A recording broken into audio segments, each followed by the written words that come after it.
Hey everybody, and welcome to another episode of Magicians Only, sponsored by Magic on the Go, the only place to go when you want to learn magic in a deep, thoughtful, powerful way. It's magic at your fingertips, and it's sponsoring this show, so I'm super grateful for it. Almost 1,000 videos now, so if you want to be amazing anywhere at any time, check out Magic on the Go, magiconthego.com.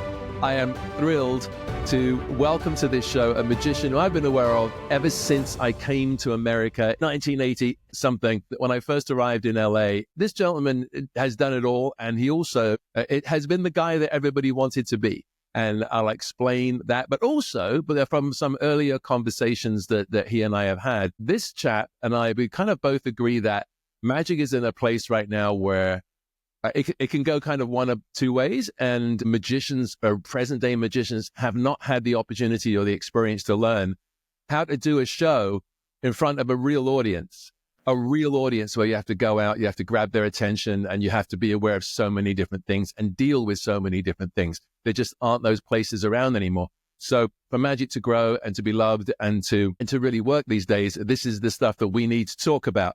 A lot of what you hear online is bullshit. It's BS. And we're going to get past that. We're going to get to the truth. And hopefully by the end of this, you'll be on your knees praying to Nick Lewin for the stuff he's going to give us. It's going to save your life. So without any further ado, please welcome Mr. Nick Lewin.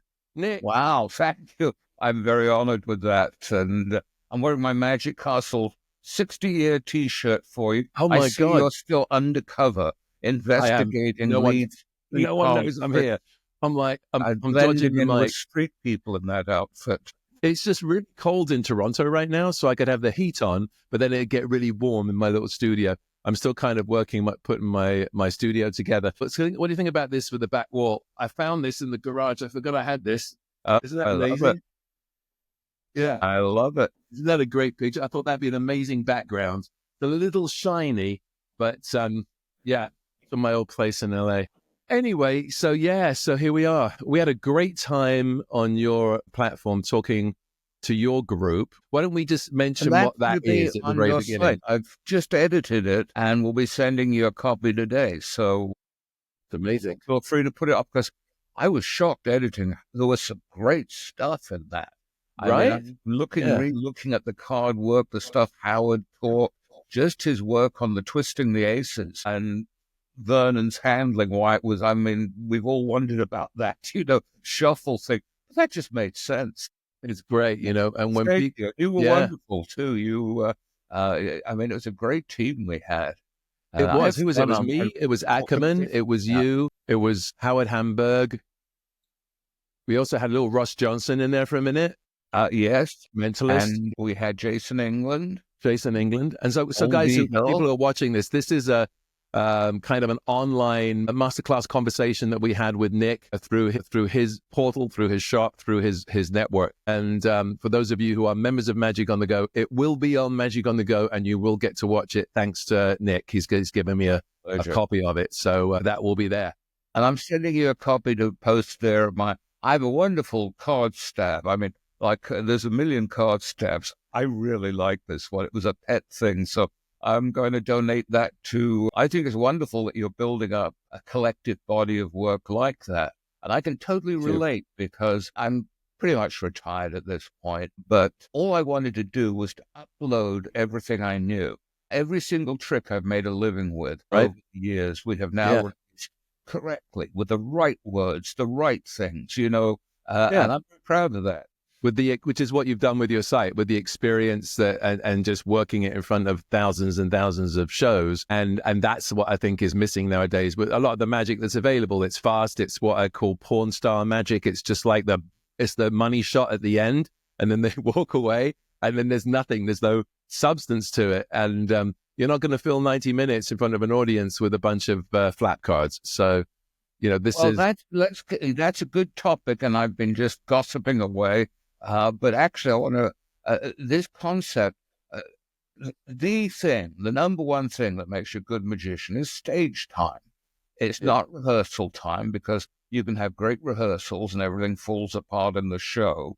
It's only by going out and doing it. And I hit a lot of circuits, which made it easier. I was doing the London clubs, the nightclubs, the Blue Angel, the Celebrity. They were sleazy. Oh my God. Yeah. My first show was 11:30 at night and my last 3:30 in the morning. Those two clubs. And I would walk from club to club with my little bag of tricks and So you had to have an act that went into your bag that like kind of reset almost straight away, right? absolutely.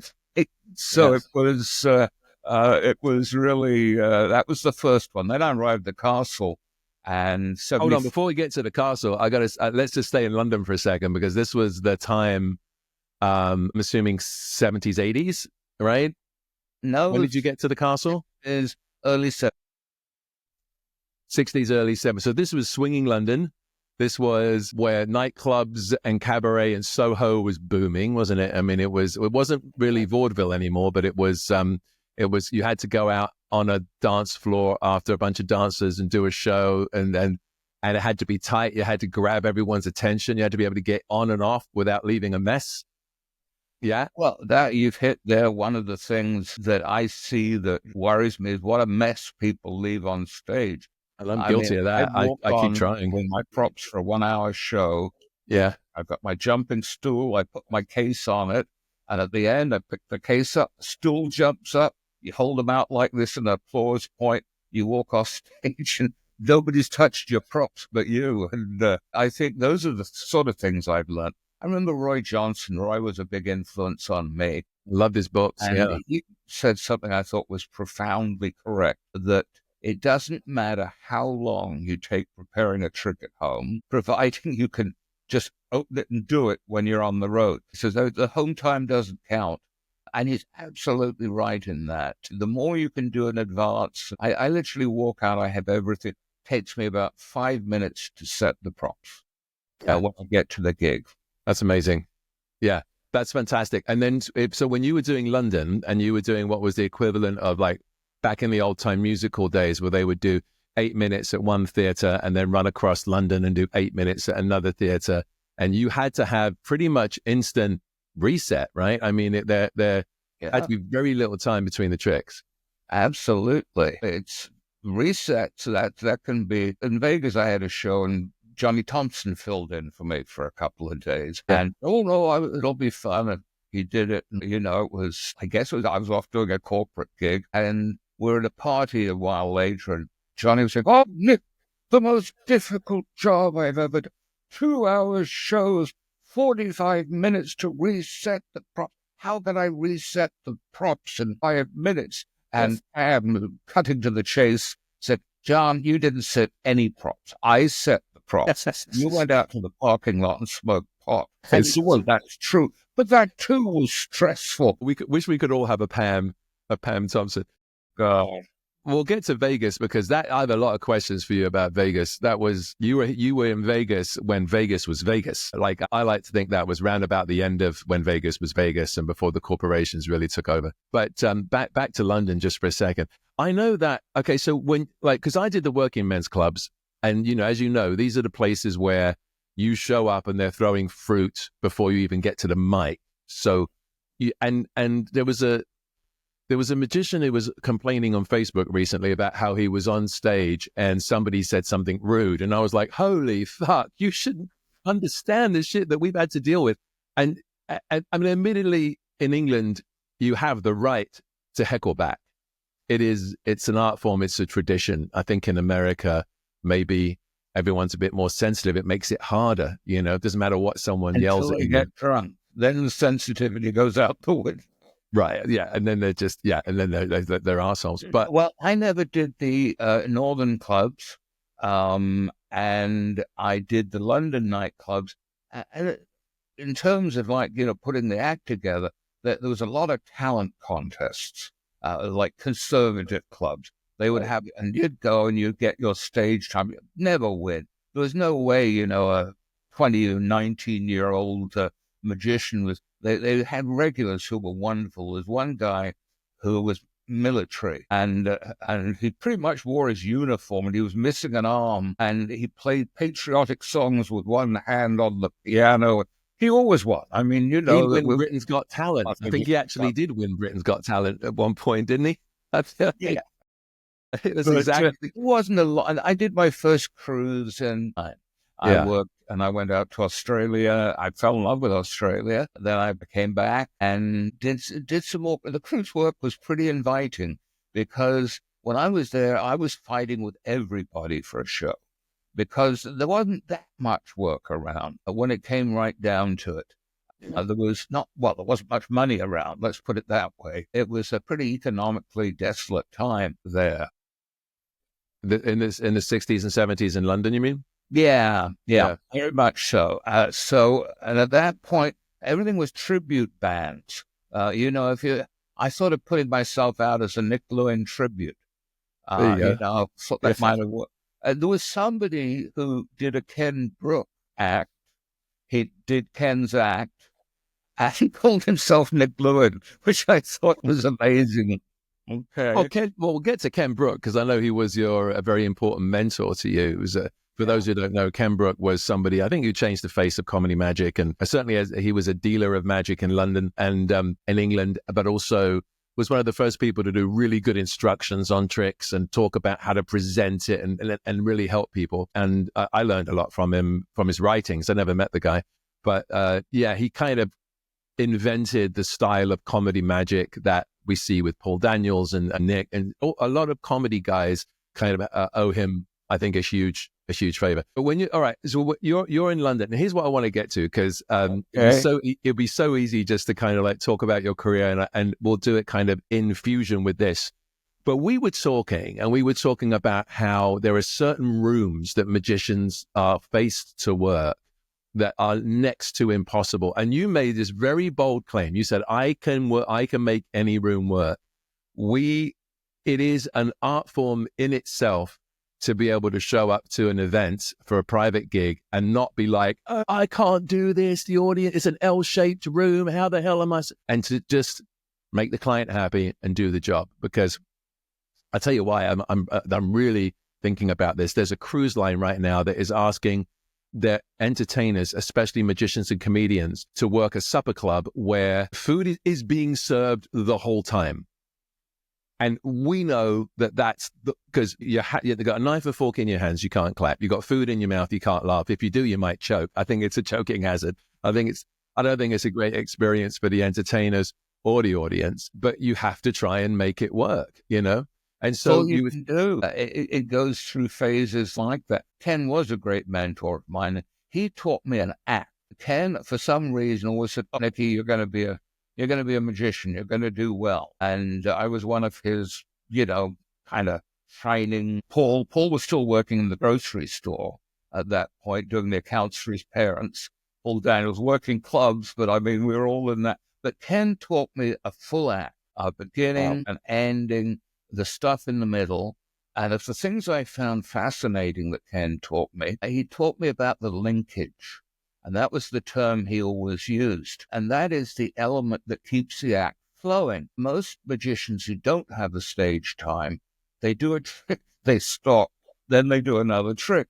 And it's just this kind of, it's disrupting. Now, a pro who's done his time on the road will know that the only time to do that is you can pause if you want them to notice something. That's that you're taking away the subtlety of being able to use it in that manner.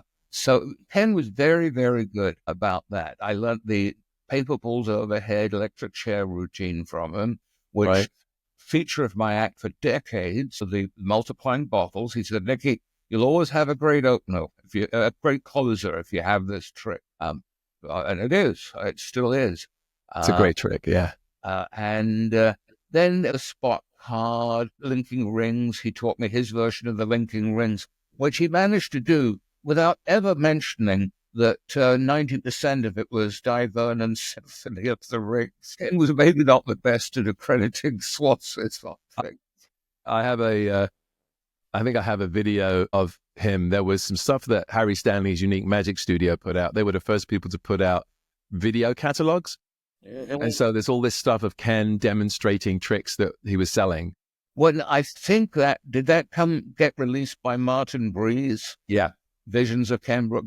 Yeah. And Martin, it's really fun. Did you know Martin at all? I did. And I actually talked about him in an earlier episode because I used to go to his shop in London. He wouldn't know me.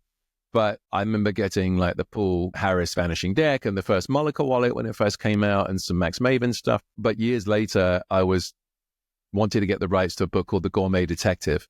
And I got the rights to, there were two publishers, and the second publisher gave me the rights to all seven. The first book, which had the title, The Gourmet Detective, we couldn't get the rights to. And my lawyers told me that this guy was holding out for big money, and his name was Martin Brees. And I was like, I know Martin Brees. I know of him. So I had a conversation with him on the phone and explained everything to him. And then he kind of said, all right, I'll let you have the rights to it if we make money when it sells, if we sell it as a television show. So yeah. I was just watching him. He did some good stuff. I mean, he published some lovely stuff. He did. He was a lovely man. Susan, my wife, just adored him. They would talk on the phone like 20 times a day. They'd be swapping recipes and this and that. Right. Susan, did you talk to Martin 20 times yesterday? Whatever it was, because they just loved each other. It's not cheap, is it? That's long distance. I didn't know him in England at all. He arrived in England after I left. I left in 1974. Okay. And I met a lot of the British magicians, Tommy Cooper and people, but I certainly wasn't. I was starting to say before, in those days, you were fighting everybody for dates. So if I was putting myself out for a dinner dance, it wasn't even cabaret. They used to call it dinner dance and cabaret. And you might find that Billy McComb, Maurice Fogel, these were the people that you were up against. And when you were 19, 20... It's a lot of top professionals. But that makes you step it up, though, doesn't it? I mean, you're not like riding on mediocre laurels. You've got to step up, and you've got to try. And also, you get to see them work. Like what I saw Fogel. For those who don't know, Maurice Fogel was an incredible mentalist, like one of the most kind of dynamic, powerful, dramatic mentalists that we've ever had. And I saw him lecture a couple of times, but I never got to see him perform, And what did you see him lecture? At the South End Sorcerers Society. Are you from South End? Yeah, from South End. Yeah, that's... my brother still lives there. I was in Thorpe Bay. Were you? Thorpe Bay? My school was rather posh. Thorpe Bay is the Beverly Hills of South End. Well, I'm not sure it was. It was a bungalow we lived. Morris was a very dear friend. He used to stay with us whenever he was in L.A., and he was just so much fun. He taught me so much. And he was coming in to do a lecture, and he hadn't really done a lecture before on this at the castle. And, and he was just a little bit nervous. Di Vernon was going to be there. And a few weeks before the lecture, Sandy Spillman, Steve Spill's father, who was in charge of the seance at the castle, we got notes from Morris, and it was, get me some... Now, if anyone in the world should have had a Morris, I don't think he ever took it off. He used to get rid of them in his hair. Maybe he had so much hair, maybe you couldn't find them afterwards. About 8 would come out. But he said, get as many as you can.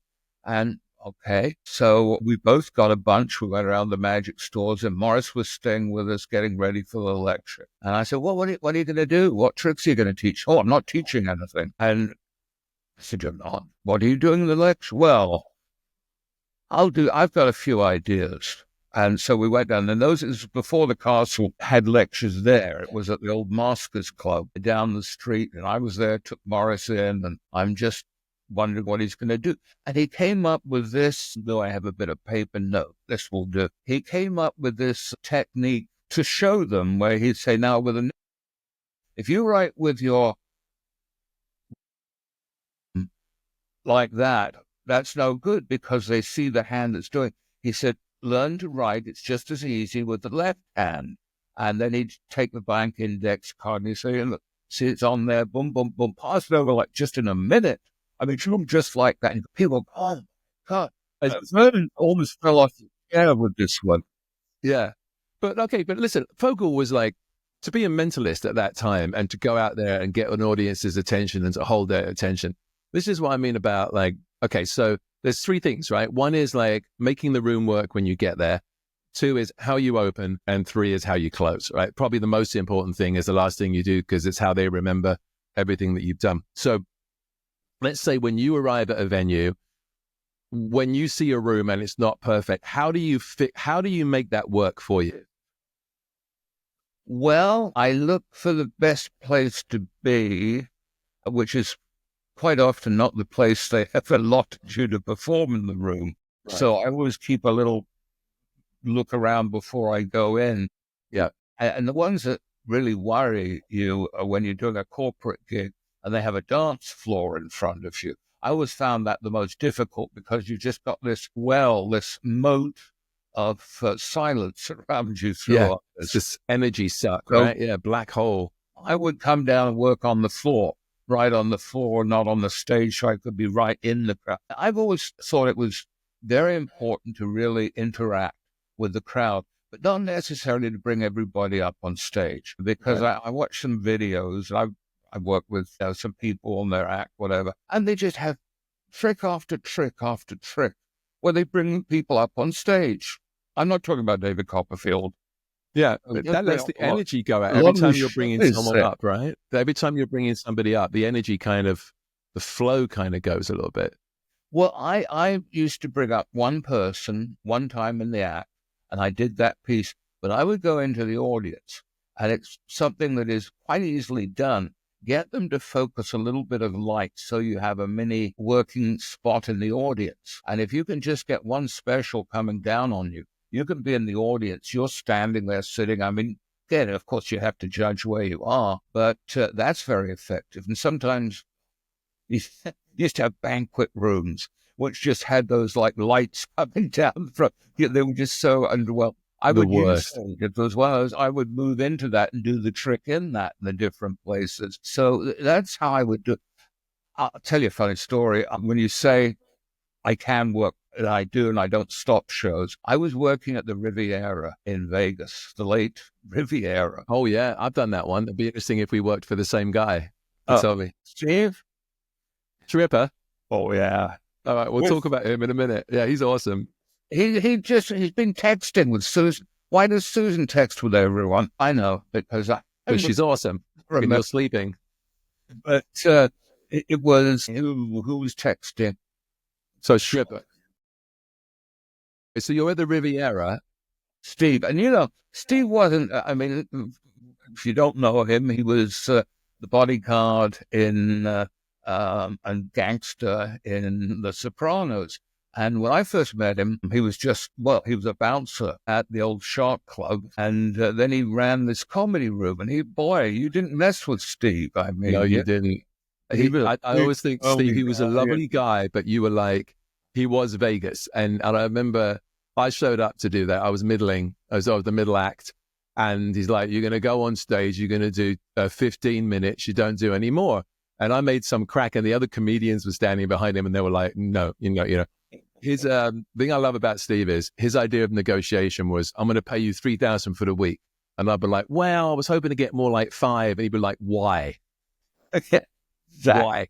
It's like, you're going to get a room, you're going to get food, you're going to do 15 minutes a night. And he always told me that he wanted to be an actor, and he and I were in kind of the same boat but I was still trying to break in, and then he called me once and he was like, I like your personality. I think I want to build a show around you, put you in a showroom, we'll get some girls, some illusions. I think, and I remember saying, well, what hotel were you thinking about? And he said, who the fuck cares what hotel? I said, what the fuck does that matter?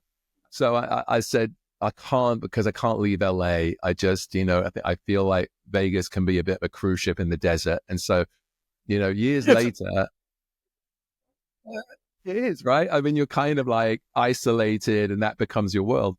And years later, when I saw him on Sopranos, I was so happy for him because I know that's what he really wanted to do, And then I saw him at the castle years later and he's just lovely. Anyway, so yeah, you were saying that, sorry to interrupt, but you were saying that you were at the Riv. And as you remember, I'm sure, but all the entertainment was on 3 layers. They had the comedy club, the floor above was Crazy Girls, and the one on top was something else. They had 3 showrooms going. And I was working there once, and the lights, every light went out. All the electricity was gone in the room. I thought it was just a quick thing. So I just went on with the act. And it was totally, I said, no, light up, let's have some cigarette lighters and Then I started describing what I was doing, just nonsense. The elephant went and all the... So Magic in the dark. laughing. I did this for about 20 minutes. We were the only one of the three places that didn't stop the show and didn't have to return all the money. So Steve liked that, I think. That was my, I mean, we'll talk about Vegas, but that was my first experience of Vegas, and also the bubble burst of Vegas. You know, and growing up in England, we were kind of told that Las Vegas was the ultimate if you were an entertainer. Like, you made it if you got to Vegas. And that, it was before the forewalling, but at the same time, when it was explained to me, the only reason that I was there was to get people into the hotel and then out into the casino. That's why the timing was so tight. Didn't really matter what the show was. I remember being very at that point, kind of a little disillusioned, for want of a better term, you know? Well, and they take that seriously indeed. I get it. I mean, I get it. I want to just, before we go back to that, I just want to say, like, you were talking about linkage with Ken Brook. Like, what brings these routines together? How you flow from one to another to have the impression of it, but also is something that helps you keep everyone's attention. What was the main thing that Ken imparted to you as far as that goes? As far as kind of like, I mean, was it just even like a gag or a yes, connecting it could have been themes? anything. It was just to literally link one piece to the other, and even gaps in a routine. Now, I've done a bit forever where someone's signing a dollar bill. That's really dull. If you've got a thing that's going on, you know, it's not that exciting. So I perfect linkage for me, which I still use, is I would say to the go behind and say, oh, that's great. You know, just sign there. Then I come out like this to the audience, and they were just, you know, and I got all the reactions of a real watch deal. Then I go, damn, it's mine. It's Right. not easy being a dyslexic pickpocket. Now, by the time I've done that, boom, everything's written, ready to go. Right. And then I would use that bill for another routine because it's already signed. That was a big one for Ken. The baby gag, which I haven't seen anyone do that in a while. One thing I find is that magicians, when they're getting ready for a show, they can spend endless hours working on a move that's going to be great. And they don't take 10 minutes to write down what they're going to say. And most importantly, to down what they're saying, because the fewer words you use, the stronger it is. One of the things I liked was George Burns once was with Johnny Carson on TV, and Johnny said, well, you're just so good. I mean, everything is perfect. How do you do that? How do you create material like that so seamless? And George Burns took a puff on his cigar and he said, well, it's shaving. I just sand. Once I've shaved it, I sand everything. I sand it, and then it gets smoother and smoother, the shape I want it to be. And Carson said, well, how do you know when to stop? He said, when there's nothing left to sand, which I thought was pretty. And on the same lines, Jay Leno, I think something all magicians should think about, said that when he was working, he would write, if he had a joke, he would, when it went well, he'd go, okay. The next day he would cut out one word. And if it still got as big a laugh, the next day he would cut out a second word. The moment it didn't get the laugh as well, he knew that he'd reached that point and he had cut out enough words. Used to be people listened to tapes of themselves. Now they watch tapes of themselves. And hey, all you do is look at what's happening. You do not listen. If you can make an audio tape or even just turn the vision down and just look at your work and see where the dead spots are. You can hear it because, as a friend of mine said, the audience tells you everything you need to know, right? Are you cutting for a laugh? Are you stepping on a laugh? Alexander, who's a very smart guy, when he said, well, no, I don't take videos of myself. I'm not interested in that. I know what I do. He has one set up behind the stage area, just a little camera on the audience. And then he records their reaction. And he notices the look on the faces. And when they lose interest, now that's smart. That's great, really, because that's then, you know, when, especially now when everyone's drawn to their phones every 2 seconds, you really need to know how to keep their attention, don't you? When you approach it, did you physically, because some people will physically write the act out and the bits and the linkage, or is it something that you kind of hone internally? No, I always wrote down. Notebooks would be, I mean, I've got one right here. I always have a notebook to jot something down on. Then I'll put a note into the computer. Where are we? There we go. This tells you all you need to know about how many notes I made today.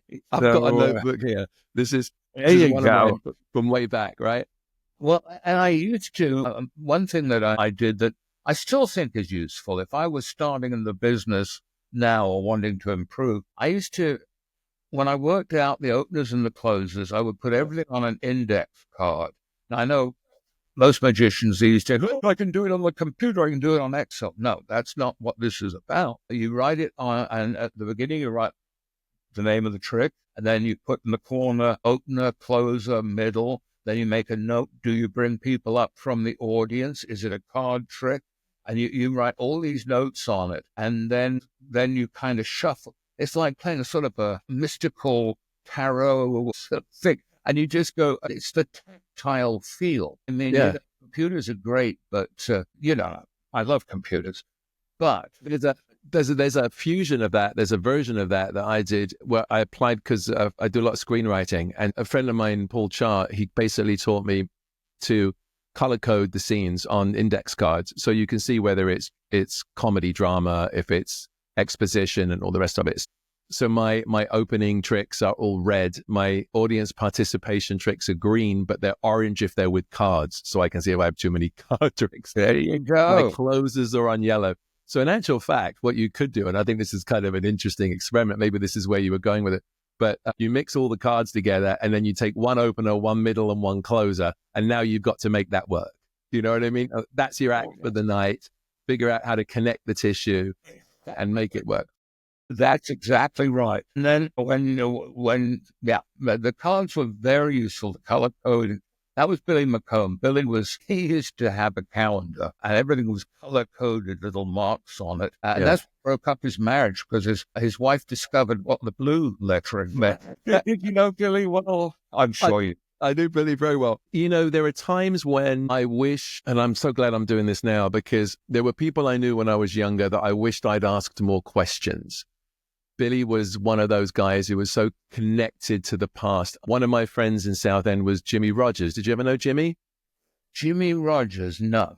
Little Jimmy Rogers. He was one of Will Goldston's little stars back in the day. He's actually in the Goldston books. If I'd known that, I would have asked him all these questions about Goldston.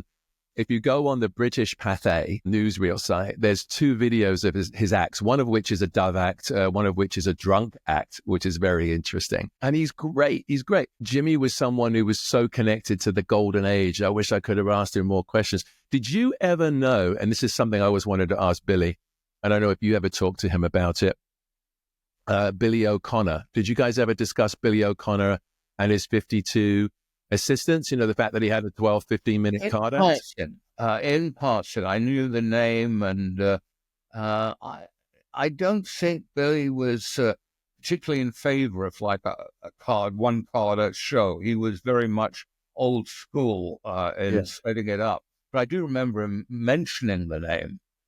But not. Do you ever set of my interview with Billy? Did I ever send you one? No, not at all. I Oh, don't. you're gonna love this. 3.5 hours. We came back from a party at Penn Gillette's, which was one of the most uncomfortable evenings of my life because I made one slightly metaphysical comment. I don't know. I looked at the house rules, and I just laughed. I said, "Oh, that's so funny. The house rules." They in a book, and then I went up and somebody was saying something to Penn, and he said, "Well, none of that talk." And the guy said, "Well, what goes around comes around." I've always thought that was probably the most accurate thing in the world. It's that way. And I said, "Right, I want you out of this house." It was one of those things. And I said, "Well, in quantum mechanics, if you look at the Copenhagen interpretation, it's kind of slowly said, "You the stupidest person I've ever met." And I said, "No, I'm not. You've met lots of people more stupid than me. You just don't agree with me. Got it. That's the greatest response ever to an insult. Had drank a storm up before we went, because everyone said, "Oh, there won't be any alcohol at this party." And Billy said, "Well, it's not a party without alcohol." So he stoked up beforehand, and he just sat with Teller the entire evening. They just talked magic, boom, boom, boom. Meanwhile, and Teller said, I can't even be in the room with you, or something like that. So I just stayed where I was, and I'm going, oh, dear God, this is going to be a long evening. Everyone was eating M&Ms, to get a sugar rush. It was like watching a forensic meet. So we came back. Eventually, the alcohol wore out with Billy. And he said, no, I think, old boy, we should probably head back. So we went back to our place, and I had a radio show in Vegas for 3 years and a TV show, interviewed things, but I'd never interviewed Billy. So I said, well, let's do an interview. And I recorded it digitally, and I said, and I did something kind of interesting on it. I said, well, Billy, we all know you tell great stories, meandering from point to person. We love it. That's what we love about you. But I've known you long enough. I want you in this show, in this interview, just to stick to performance of magic. And I said, oh, well, I could do that. And so I will send you a copy. You will love it. Oh, I'd love to hear it. It really is wonderful. He was, I just threw stuff at him. And like I said, okay, it's 9 a.m. You just waking up, you've got a hangover. Somebody phones up. They say, I want to book you for a show. How much will it cost? The call you dread happening before you've had a cup of coffee. Yes, This at Billy. And there's about nearly 10 minutes he gave of booking procedures, right the way down the line. Right, we're going to leave it right there for now. There's so much more that Nick and I spoke about. The actual entire interview went for well over 2 hours, and every moment Nick was sharing his experience, his lines, his business, his material, and incredible stories about celebrities and magicians that we know. There's some stuff coming up about David Carradine, the Kung Fu guy, you're not going to believe. And somehow it's connected to magic. Go figure. But huge thanks to Nick Lewin for doing that. We'll see you next week. Don't forget that Magicians Only is sponsored by Magic on the Go, the world's greatest online global magic school. It's my personal venture. It's my passion project to save the magic. Like people save the whales, I'm saving the magic. But what I'm actually doing is saving the secrets, the stuff that we're going to lose. I'm saving it, I'm recording it, I'm presenting it, and I'm teaching it. There's so much material there for close-up, for stand-up, for beginners. And even if you're just a hobbyist or if you're a professional, trust me, there's stuff there. We have some top people who are members. So I want to come join the membership. Come be one of those top people.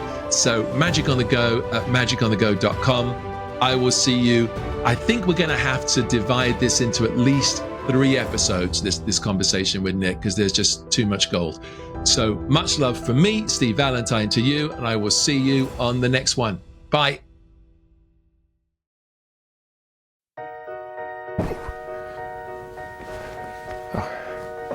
Magic. It's not hard to learn. It's just hard to know where to start. It's really quite simple to learn magic. All you need is one thing: a mentor. Someone to take you by the hand and guide you through the vast, overwhelming, and often quite expensive world of magic. Someone who's been there and done that. I just don't know who that would be. Oh, right, me.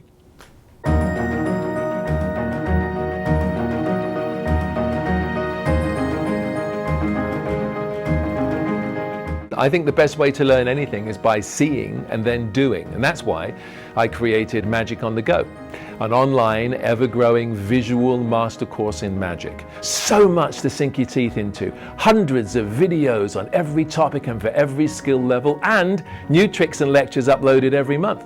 And best of all, a global members forum so that you can interact and share secrets and ideas with your fellow magicians. I've sifted through it all so that you don't have to. I'm going to show you the best tricks, the craziest moves. Yeah. We're going to discuss presentation, patter, stage, cabaret, close-up. No, yes.